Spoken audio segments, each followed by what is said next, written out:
Now, people, we have an extremely important topic, the balanced scorecard. You are most likely to be tested on this topic on your essay section of the exam, because this is clearly an essay type material. So you need to do it very well. It's an extremely favorite topic of the examiner, you will see. So what is balanced scorecard? Normally, you people believe that success of a business is measured by profits. You're wrong. If your focus is entirely profit, you might make your customers unhappy because of your greediness. You may make your employees unhappy because of your greed.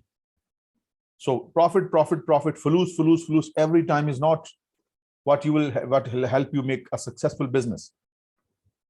So this approach, the balanced scorecard approach, gives you a more holistic, a broader picture. Not just money only. You need to bring success.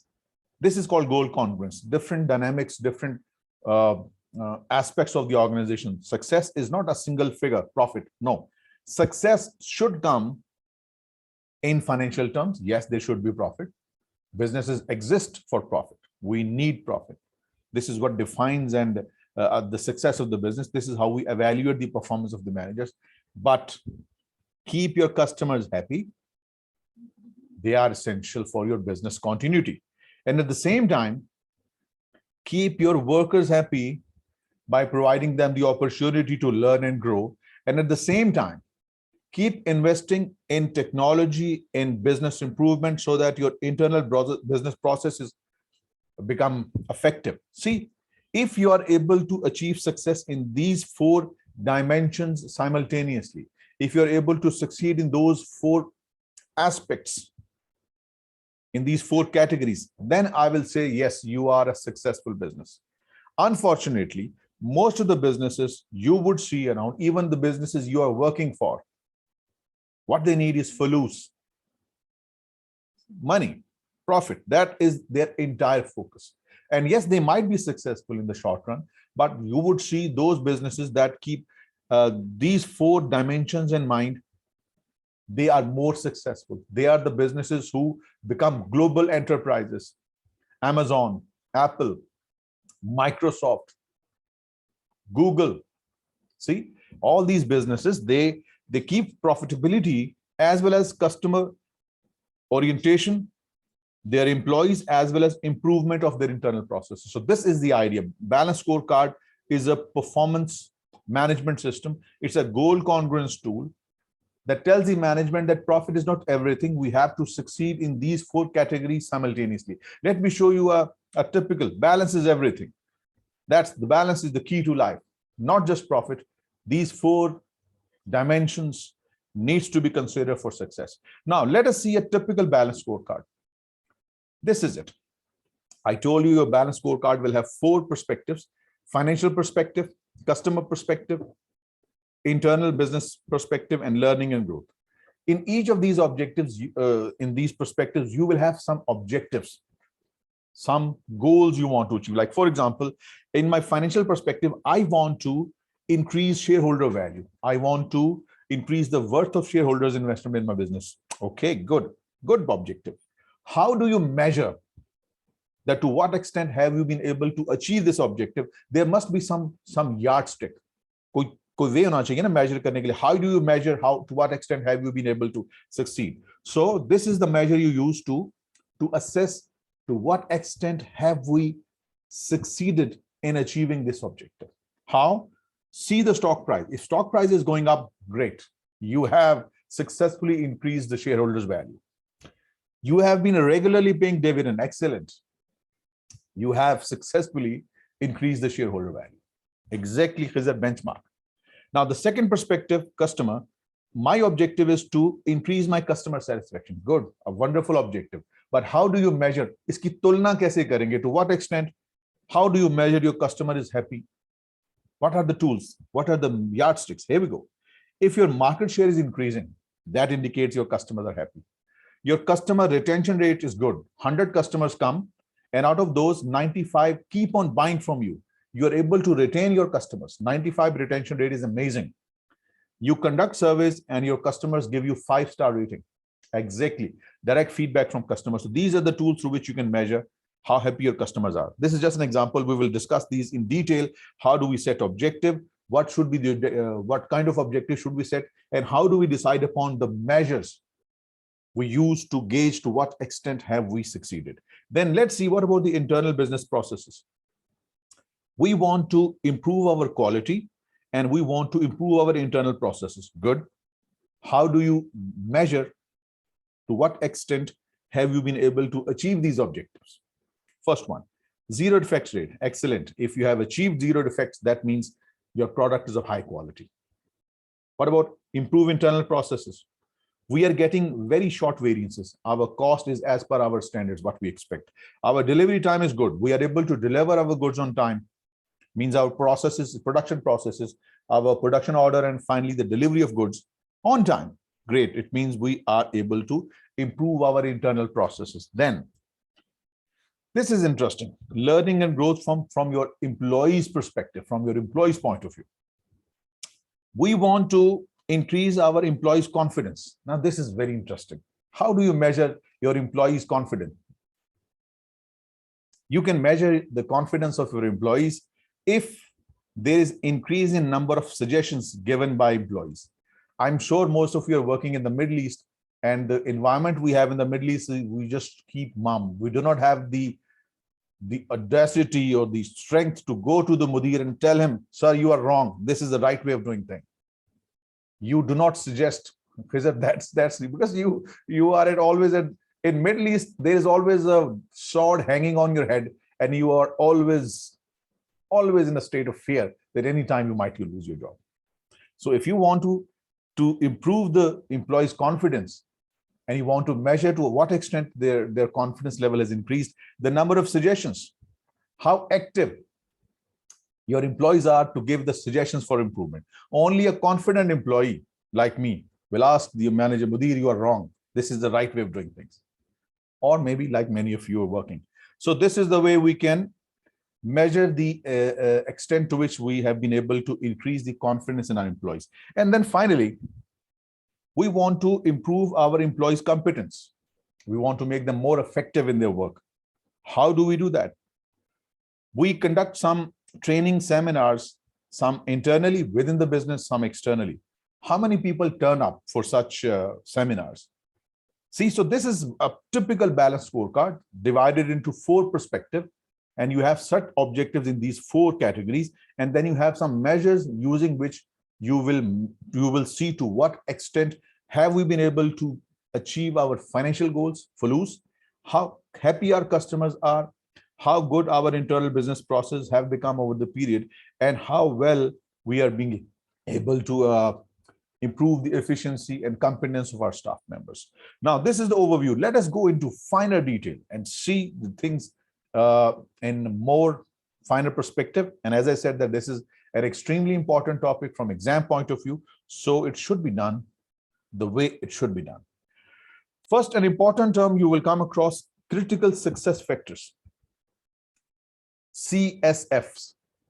A firm must identify critical success factors. What are they? Critical success factors are unique measures of performance which are very vital for the business's competitive advantage. Like, for example, an educational institution like FTC, our critical success factor is the student success rate. If 10 students write the exam, out of those 10, how many actually are able to pass the exam? This is the critical success factor that will give us the competitive advantage over our competitors. So this is one example. Businesses can have many other critical success factors, but what they are, critical success factors are specific, clearly defined, measurable. Out of 10, how many students passed? They can be financial, they can be non-financial. So critical success factors are specific, measurable, financial or non-financial measures of performance which are vital to the business's competitive advantage. If you fail in your CSFs, your business will fail. So these are very important factors, and business must always keep an eye on these factors, how well we are doing. So critical success factors identified.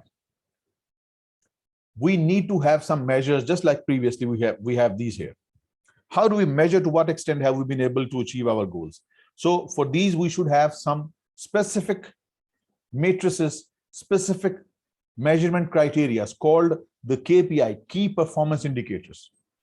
To what extent have we been able to achieve our critical success factors? Once identified, you should now identify, set some KPIs, key performance indicators, that how well are we able to achieve our critical success factors. So you will see, we will select multiple measures, not just a single factor to measure the success. There is an important difference you need to know between the leading KPIs and lagging KPIs. Let me show you with the help of an example. Look at this. We are talking about customers, and we are maintaining a customer management system, customer service department. The leading indicator, the key performance indicator, how much time do we take to answer our customer's query? And are we able to resolve their problem in the first call? First call resolution rate, more than 90% cases are resolved within the first call. And we are able to reply to the customer request within 5 minutes. So if you are doing well in these leading indicators, which means your lagging indicators, which will come later. Leading means that they will come first. Lagging, they will come later. So if you are able to do well here in the leading indicators, a lagging indicator would indicate that your customers are happy. Your customer satisfaction index will mean that they are more satisfied with your customer. And taking in the reverse order, if you take more time in responding to your customers' queries, and customers have to call many times before their problem is resolved, this is the leading indicator indicating that later, get ready for the drastic result. Your customer satisfaction index will indicate that the customers are not happy. So you need to have a look at the leading indicators. They will show you what is going to happen later on, lagging indicators. So you need to set up these as well. So key performance indicators, you need to select a few leading. They should alert you. And then, of course, the lag indicator will tell what is the result of your initial actions, right?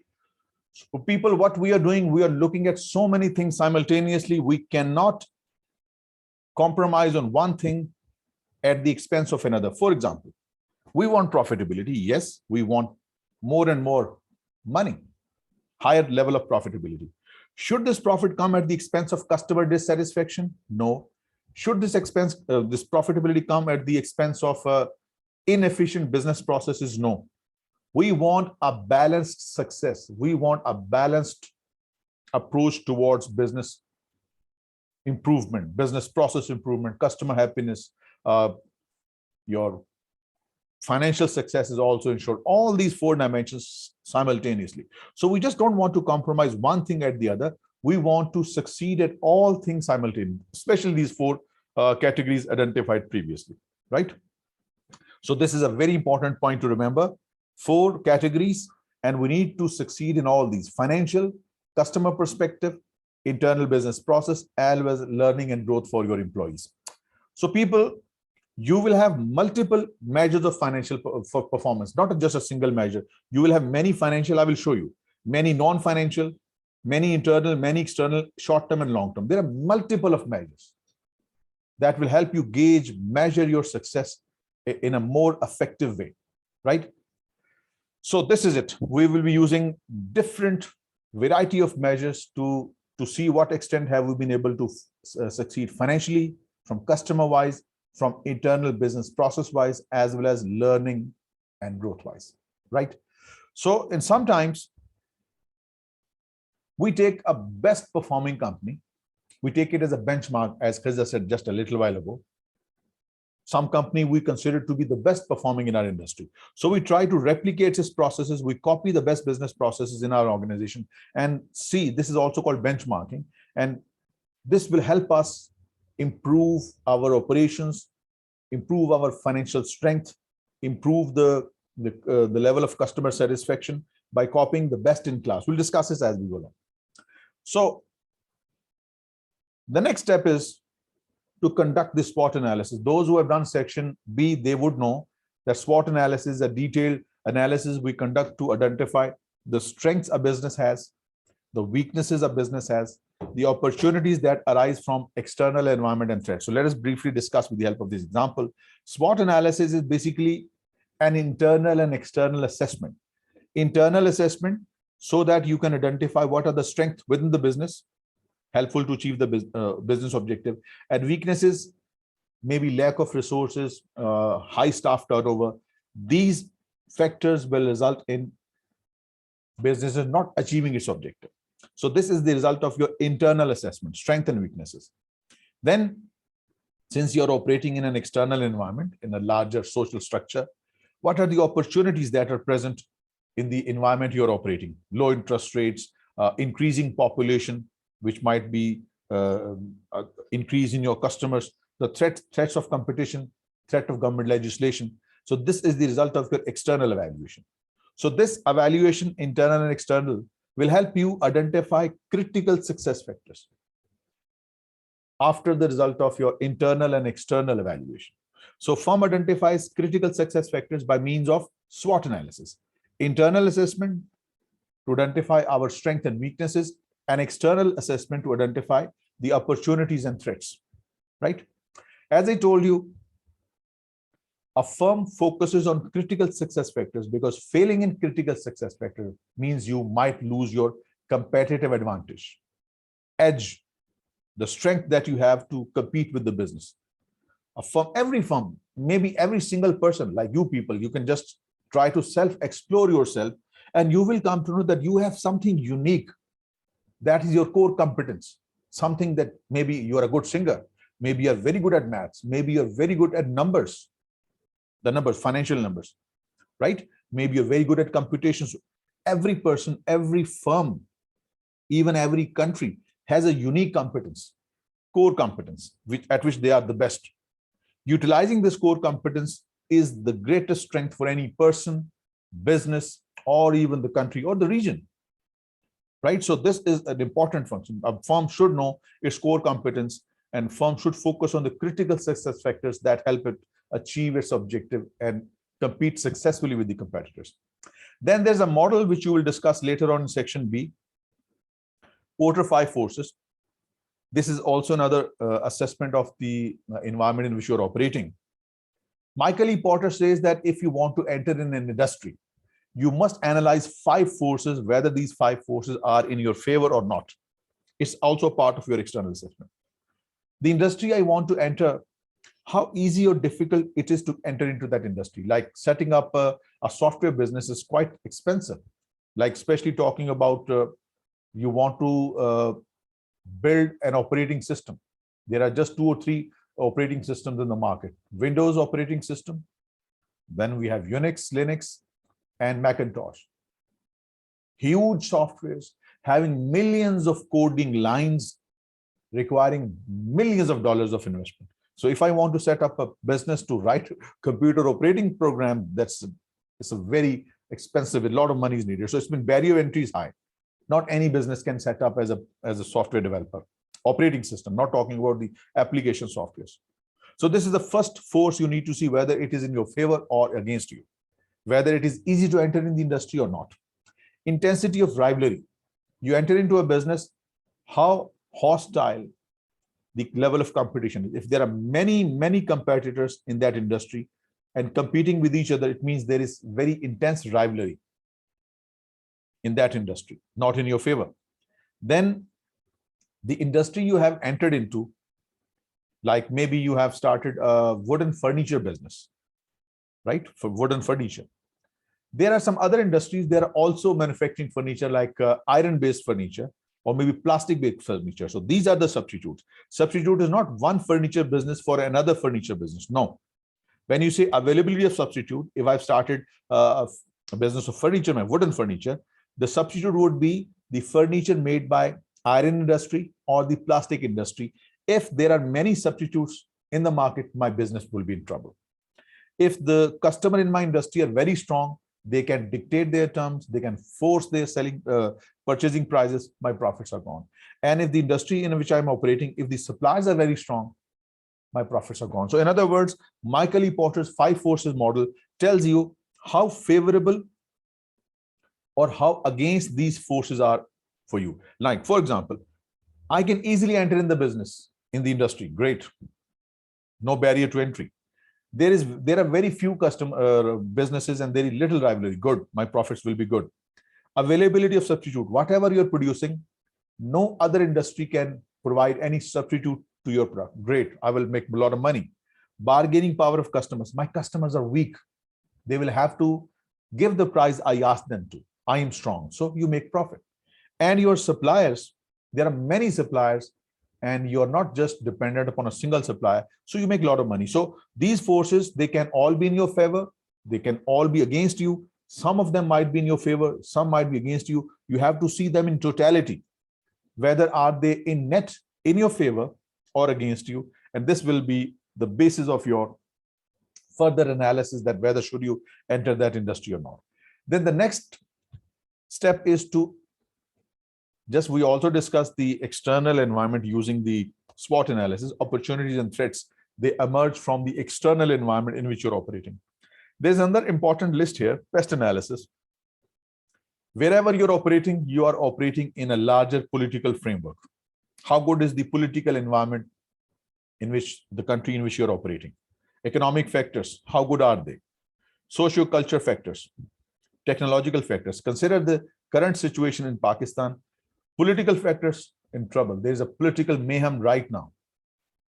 Political instability, economic trouble. Our current our trade deficit and the balance of payment crisis is looming. $9 billion in the foreign exchange reserve. Socio-cultural factors, lot of societal polarization. Technological factors, way back in technology in the rest of the world. So seeing these four factors indicate that no business should set up their activities in Pakistan. So I don't want to discourage you. That's the fact. This is what you assess when you decide whether should you set up a business in a particular arrangements. Political factors, economic factors, social factors, technological factors. These are the external influences on the business. So analysis of these factors is very essential for performance management, for business process improvement, and of course, for gaining competitive advantage. If on the essay section, you are required to identify different external influences on the business. So we have come up with an extended version of external influence. Steeply means a business will face these 6 types of, or I would say 8 types of different external influences. Social influences, they do. Societal factors, they affect any business. Societal factors in Afghanistan are completely different than those in America or in Pakistan. Technological influences, economic influences, environment in which you're operating. I'm talking about environment, greenhouse gases, carbon emissions from that point of view. Political environment in which you're operating. Legal environment and industry. These are the external influences on any business. So you need to see the idea behind everything what we are discussing is not to just make a balanced scorecard in isolation. A business is not being run in a box. A business is a part of a larger society. Whatever we do, it affects the environment or the society or the economy. And whatever happens in the economy, in the society, in the environment, it affects us. So in other words, what we do, it affects the larger whole. And whatever happens in the larger whole, it affects us. It's a two-way system. Your business is not a closed system. It's an open system that affects its surroundings and also gets affected by the surroundings. So please, people, a successful businessman is the one who has his eyes open and he keeps on looking around and making sense of what is happening around so that he can take in some what you call the influences from external environment. Social changes, technological, economic, environmental, political, legal, they all affect your business. So these are important external influences. So this simple list will help you remember what are the influences, and all. If on the essay type you're required to calculate or you are required to identify, it will be easier for you. Okay, now, next step, we have made some sense of what is happening around us. We have made some sense of our own business, internal and external assessment. Now the time comes that we have to set up some specific measures for our performance. How do we evaluate? Once you have identified critical success factors, now it's the time to categorize them in these 4 dimensions: financial, customer side, internal business process side, and finally your learning and growth side. These 4 dimensions. We'll discuss these in detail as we go along. So people, these measures will vary from firm to firm. An educational institution versus a bank versus an insurance company versus a textile unit. So these CSF and KPIs, they will vary from firm to firm. As I said a little while ago, you have to succeed in these 4 categories simultaneously. Make money, fine. Keep your customers happy, okay. Make your employees effective, and at the same time, keep on improving your internal business processes. We want to succeed simultaneously in these 4 categories. We should not improve just one aspect at the expense of another. That I've already discussed. So for this, you will have range of measures. I will show you. Many financial means based upon dollars, and many non-financial, that means non-dollars. Like defect rate is non-dollar. Number of deliveries made on time, it's non-dollar. It would be a number, but it's a non-dollar. So you need to see those financial, non-financial simultaneously. Since you need a lot of data from your business, customer data, your employees' data, your financial data for financial success, your internal business process data. So that means you need to have a large reservoir of information like SAP or like Oracle Financials, where you have the detailed information available of different aspects of your business, financial, from customer side, from employee side, as well as internal business processes. So that is the reason you would see that this balanced scorecard is normally used as a tool for larger organizations that have more broader types of information available, which we can use to conduct this analysis, balanced scorecard. Now, let us discuss these one by one. Here we go. Let us discuss the financials perspective. Then we'll discuss customer satisfaction, internal business process, and learning and growth. So some of these things are part of your part 1 syllabus. Some of these you will discuss in your CMA part 2. Okay. Sales. This is one of the key determinants of financial success, right? Your fair value of the firm's stock, how well your stock is trading in the market.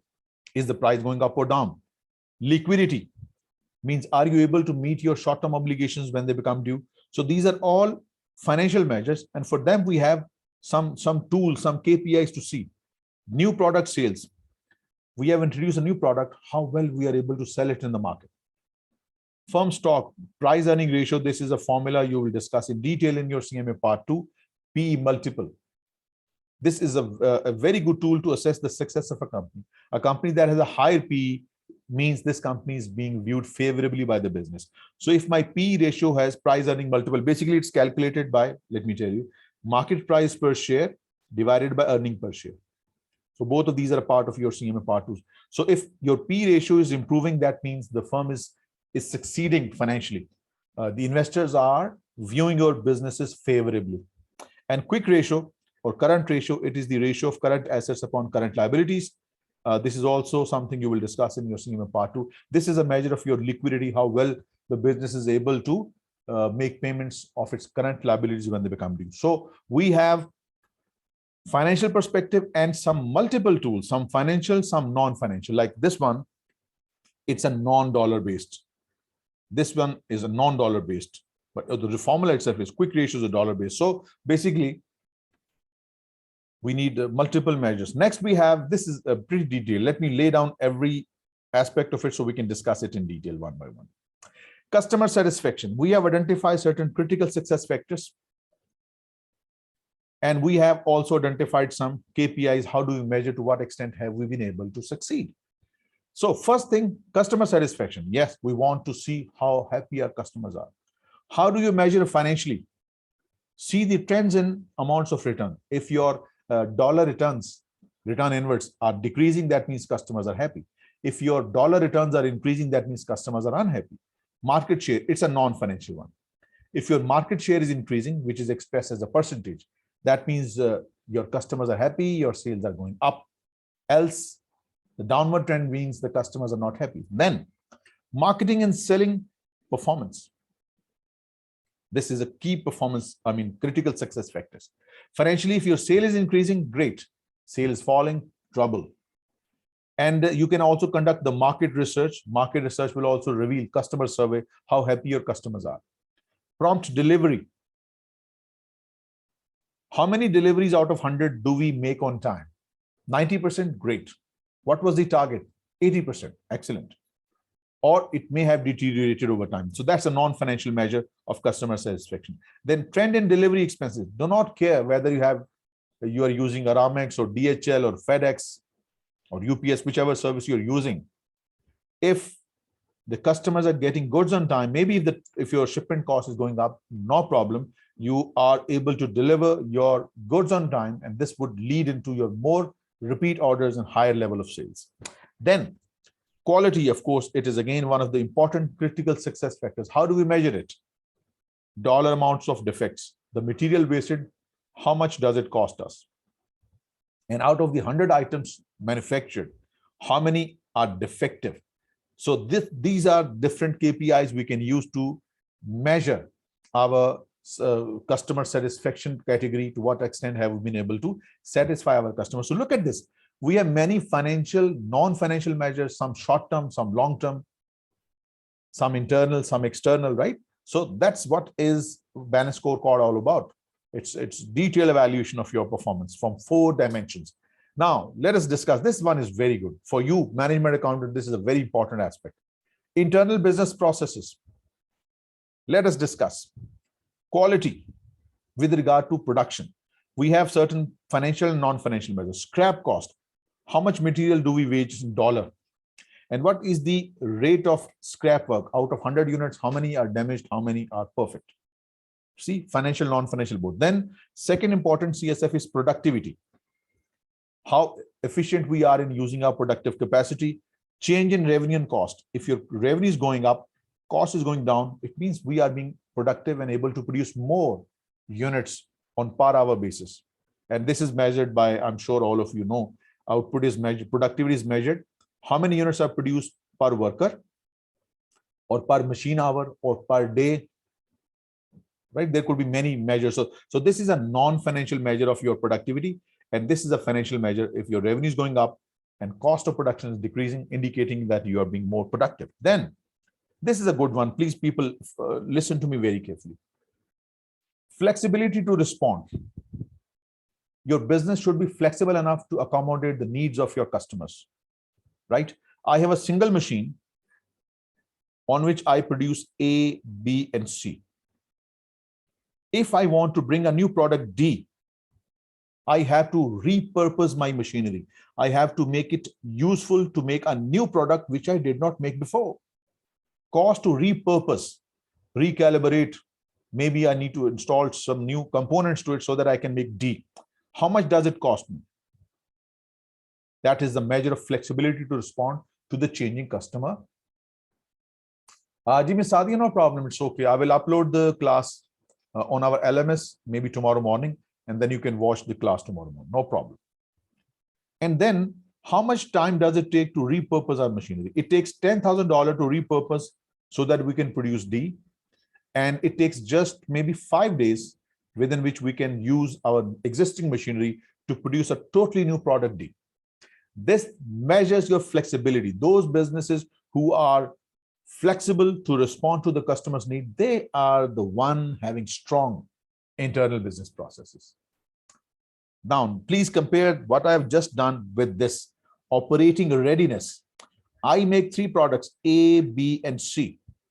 How quickly I can move from A to B, or B to C, or C to A, and how much does it cost me? See, there's a difference. This is a totally new product D, and here I'm just switching between A, B, C. Operating readiness.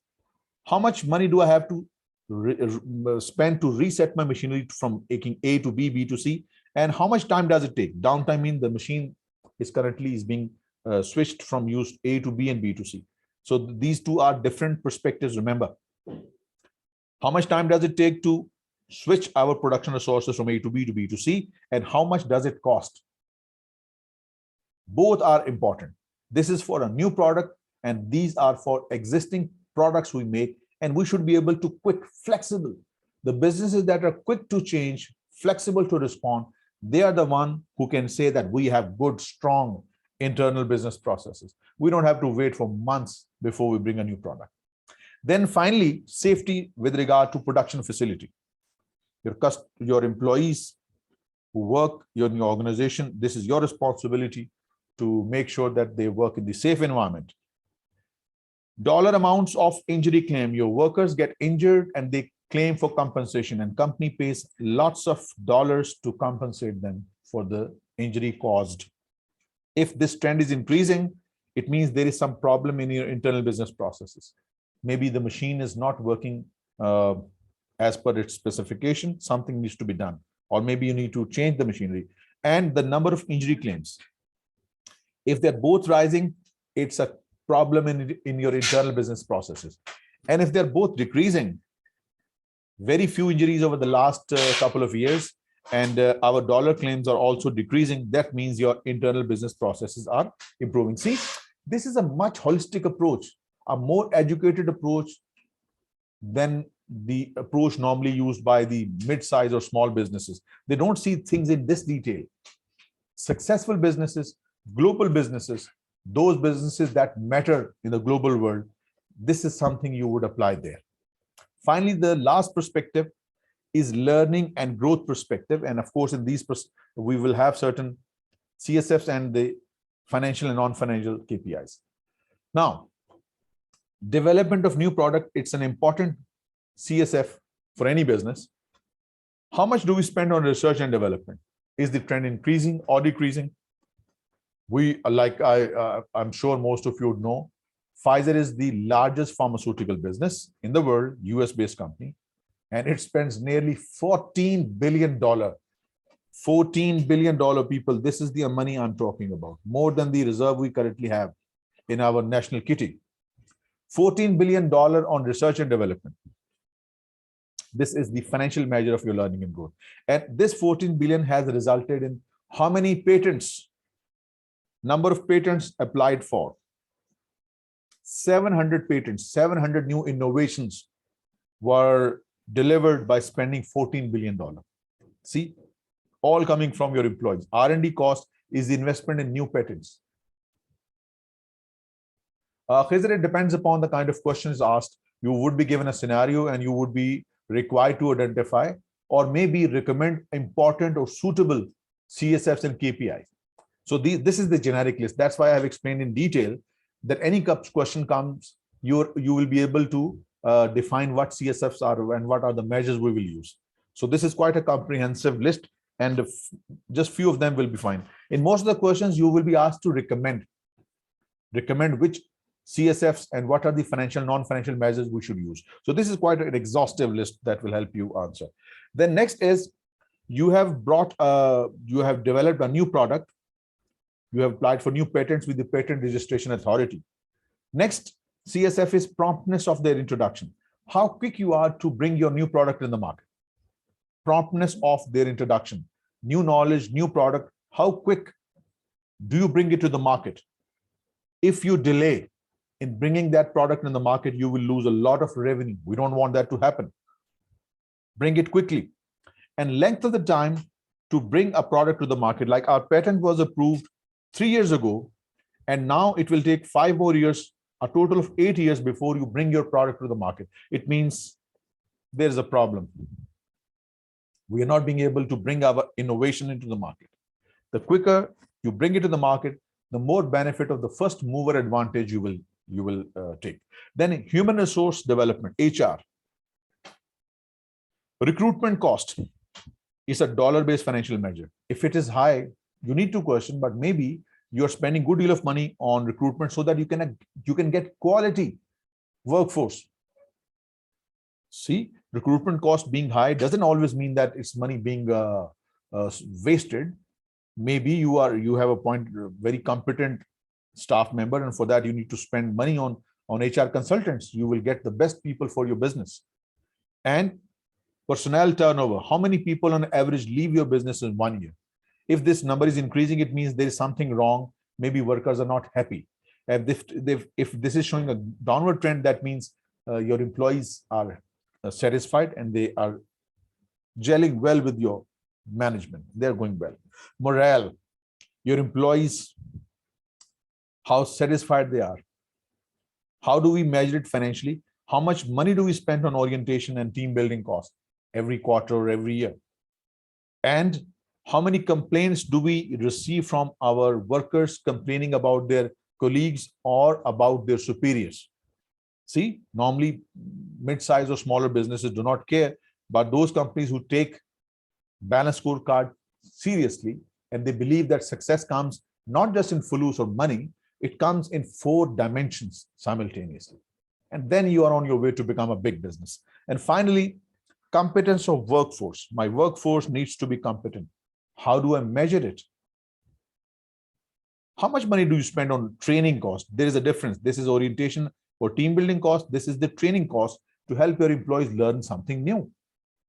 And how many hours of training do you give? So this is quite an extensive list, and I've explained everything. And on your essay exam, you would be required to recommend that this is the business doing so and so and operating in such a competitive environment. And with these financials, recommend some suitable financial and non-financial measures for financial side, for learning and growth, for customer, and for internal business processes. So I'm sure from these you would come to know. Now, people, listen. This is quite an extensive exercise you cannot do on your own. If you want to conduct such a detailed analysis, you need active support from the management. Without them, the whole effort would be wasted. This is the first step. That's why I put it at the top. Active support from the management. Then the measures. See, we have seen many measures: financial, non-financial, short-term, long-term, internal, external. So your measures need to be detailed so that we are able to assess our performance to the lowest level of management. We know where the problem is, so we can take some remedial action. See, this is a much finer activity to identify how we can improve our performance rather than just looking at balance sheet. Okay, fine. Profitability, okay. Gross profit margin, net profit margin, okay, fine. Go home. This is what will lead to better performance on all dimensions of the organization. So scorecard and strategy to be communicated to all, so they should know what the business is intending to achieve. And not only just this, that we just drew up a balanced scorecard and just threw it on the face of employees. We need to tell them that if you are able to achieve these goals, if you're able to increase company's P ratio, or if you're able to reduce the defect rate, or if you're able to decrease the customer response rate, you will be compensated. You will be rewarded in the form of maybe promotion or financial compensation. So this is important. Okay, then functionality. Each object should have more than one measure. I told you, financial has maybe 10 to 12 measures.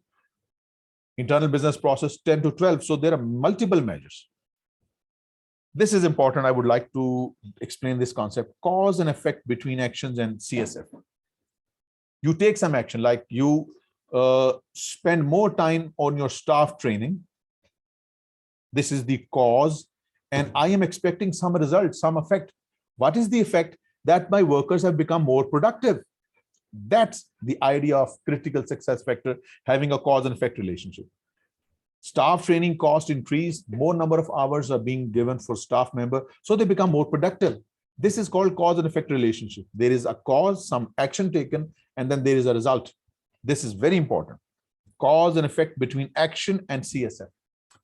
And then if you're able to achieve success at level 1, it will lead to success at level 2. And as you keep on going up, success will move down up to the organizational goals. Whatever the goals business might have set for the long term, they will be able to achieve if these smaller goals. So success at one level should lead to success at the higher level. Now the last slide, and then we are going to wind up and go to the question straight away. How to achieve objective? Cost effectiveness should always be kept in mind, because we don't want this process to be extremely expensive. It will involve some management time. It will involve time in spending in designing the system. So cost effectiveness should always be kept in mind. We don't want to be a very costly activity in development of balanced scorecard. And if you achieve one goal, it doesn't mean you should stop. Achieving goal in one direction means you go one step ahead, and keep on moving on. This is a Japanese term called Kaizen, continuous improvement. You keep on improving on a continuous basis. You do not stop at one point. You keep on moving. So that's the important point. Achieving goals should not be an end in itself. You should keep on moving ahead, keep on setting new targets, and keep on achieving goals. Now, you might be asked, is it to criticize balanced scorecard, or what are the limitations of balanced scorecard, or what are the disadvantages of balanced scorecard? Here is something that will help you respond to the SS section. Problem with the SS with the balanced scorecard. First, too many measures, too many financial, non-financial, external, internal, short-term, long-term. Too many measures means you might lose your focus. Karna kya hai itne sare measures ka? Eventually you will lose direction. This is a drawback. If there are too many measures, it will only tend to confuse you. Right? Sometimes your non-financial measures, they are hard to quantify. We can't bring it into some more understandable form. Customer satisfaction, it's a subjective thing. How do we know exactly how happy our customers are? Sometimes non-financial measures may not be brought into some mathematical form, may not be brought into some numbers. Then, just like I told you, some measures might be subjective: customer satisfaction, employees' confidence, right? So this is something could be very difficult to quantify. And then this is a very big criticism on balanced scorecard, that you are trying to achieve success in all times, in all dimensions. As per Shakespeare, that you can't keep all the people happy all the time, but you can keep happy some people some of the time. So achieving success in all the areas simultaneously could sometimes be very difficult. So this limitation must be remembered, that balanced scorecard is not the solution of every problem. And then finally, this is an interesting one. I think my customers are very happy because my sale is increasing by an average of 10% every year. This is the assumption I have taken, and I believe strongly that my customers are very happy. This is the hypothesized relationship I have developed between the critical success factor and the measure of performance. My customers are happy. But the reality is that the population is increasing. Because of increasing population, your sale is picking up. It has nothing to do with customer satisfaction. Maybe customers do not like your product, but they have no alternative. And because of increasing in the population size, you are selling more. So that's the last point, which is a very valid criticism of balanced scorecard, that hypothesized connections that you may have established may not exist.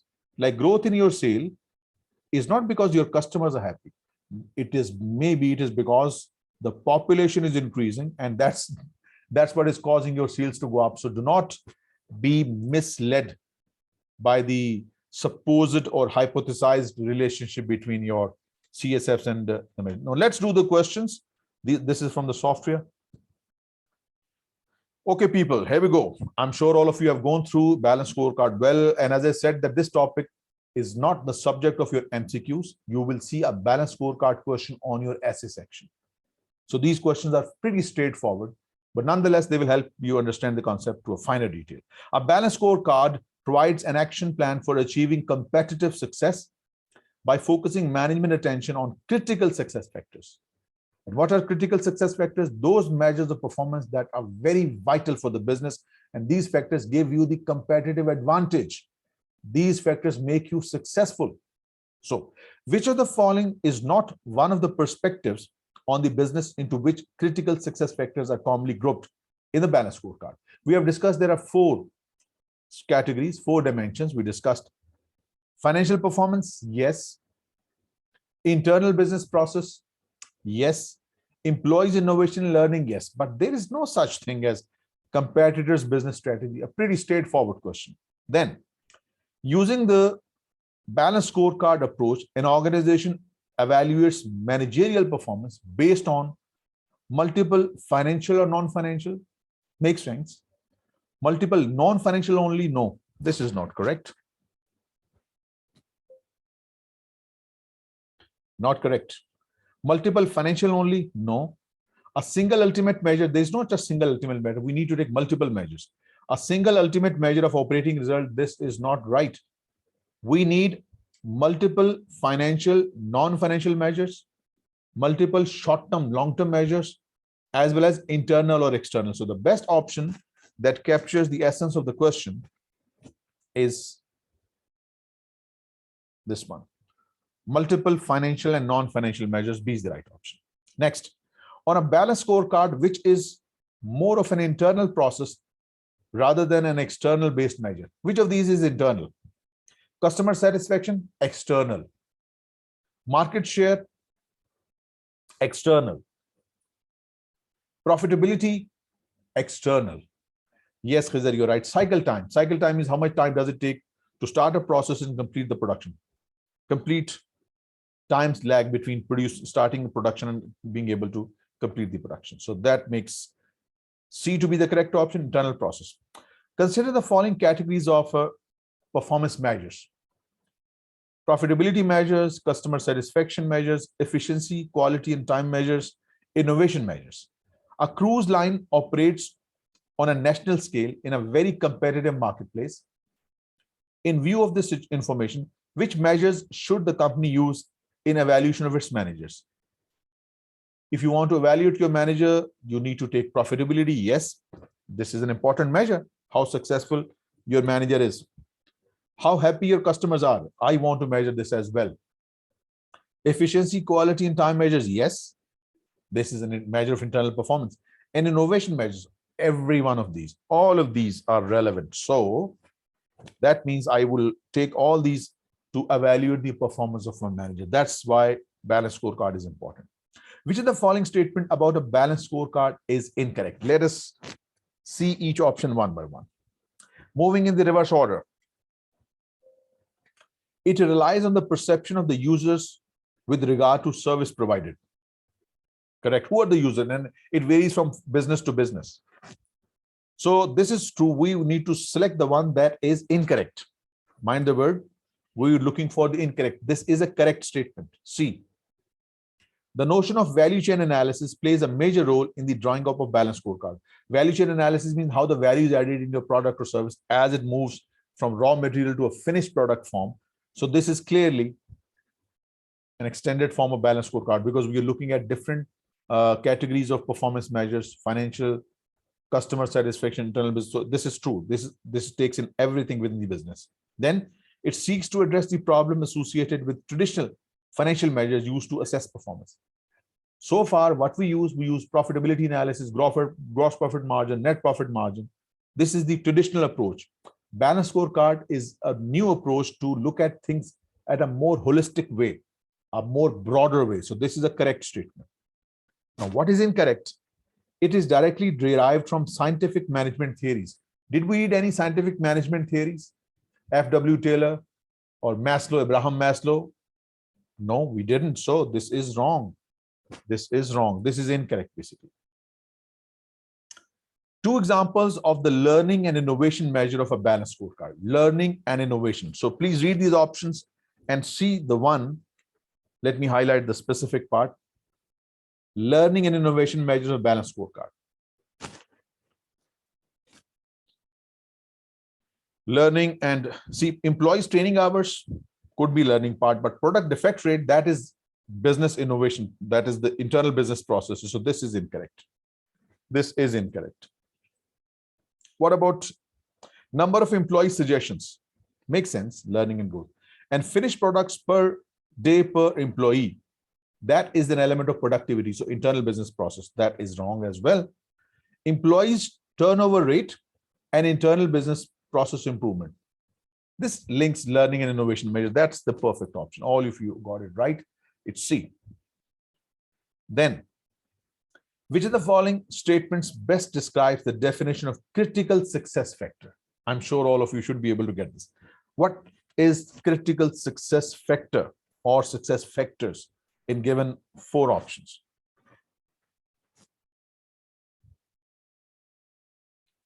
Key non-financial performance, wrong.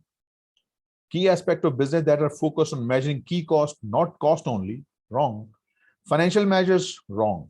CSFs are financial, non-financial, short-term, long-term, internal, external, which give you the competitive advantage. And this is, ladies and gentlemen, competitive advantage. This is something that earns profit for you. Competitive edge, something of a core competence a business has, a person has, a region has, a country has, that makes you do better than others, right?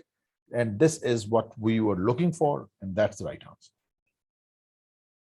Okay, a sign of successful implementation of balanced scorecard is the presence of cause and effect. If you spend more money for staff training, it will increase their effectiveness in production. Productivity goes up. Cause and effect. You do something and something happens as a result. That's called cause and effect. So an example of this success for a hotel is the meeting the target of cause and effect. Identify the cause and effect relationship there.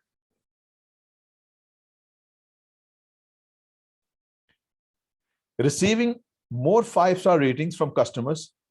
This is the input, the cause, and what has resulted? More 5-star ratings means more customers come, and when more customers come, your sale goes up, and when sale goes up, you make more profit. Cause and effect. Something is done, something happens, which results into something. Perfect, all of you got it right. Then, an example of an item that would fall under the customer perspective on the balanced scorecard. Which of these do you think is in the customer perspective? Options are quite close to each other. Make sure you get the right one. Customer perspective. Customers will have to wait no longer than 15. This is your internal business process. It is not a measure of your customer perspective. This is not right. Then,